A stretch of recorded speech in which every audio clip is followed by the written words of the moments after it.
Today I got a dryer call that the dryer is not drying well, but it is heating just fine.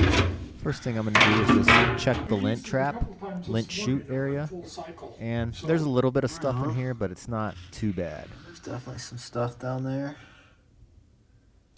First thing I want to do is take a measurement of the airflow coming directly out of the back side of the dryer, just to make sure that, you know, the lint chute is indeed clean and we've got decent airflow coming out. So I'm going to remove this flexible duct real quick and also inspect the flexible duct for any signs of lint. I'm going to hit start in the dryer and just take an initial airflow reading with my manometer.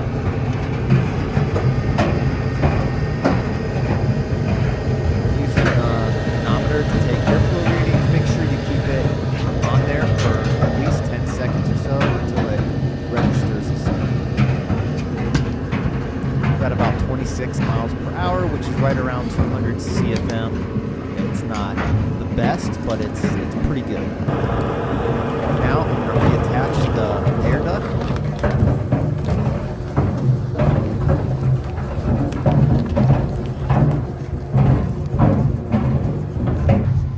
And I'm going to poke a small hole in the flexible air duct because I want to take a back pressure reading with my manometer. While this reading won't directly tell me if the vent is clogged or not, unless I know exactly how many feet of duct there are, it is a starting point where I can take a measurement. And in this building, I generally don't want to see anything above 0.6 inches of water column, and this one's a little bit on the high side. I want to see if I can get this to drop a little bit, because this is indicating a possible clogged vent.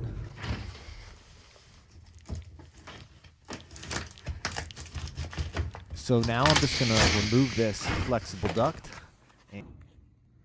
And I'm also going to inspect the flexible duct just to make sure that there's no lint buildup inside of that. This one looks pretty good.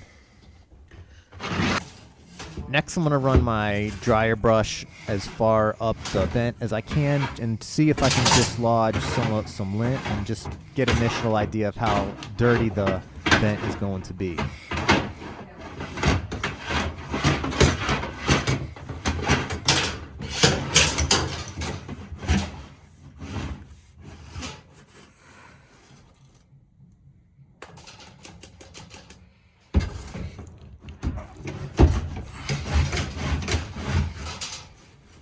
And once I've got that dryer brush as far up the vent from the inside as it will go, I'm going to go ahead and reattach the ductwork. I'm going to turn the dryer on, then I'm going to head outside and access the dryer exhaust. Oh, at least the vent is open.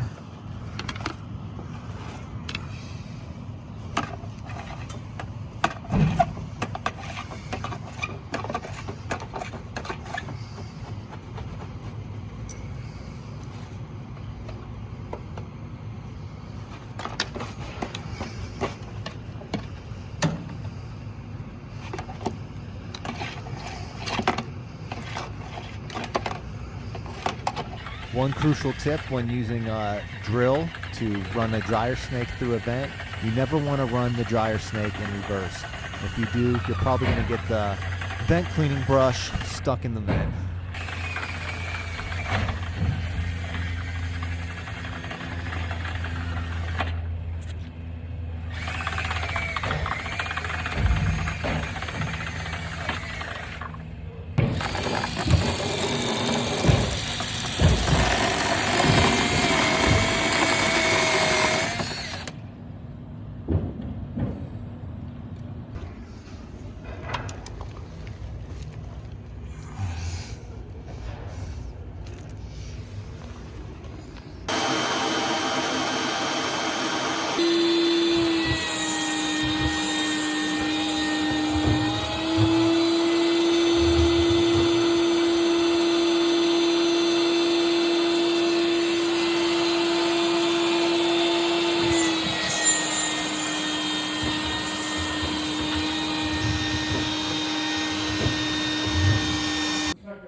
they go May through into September, you know.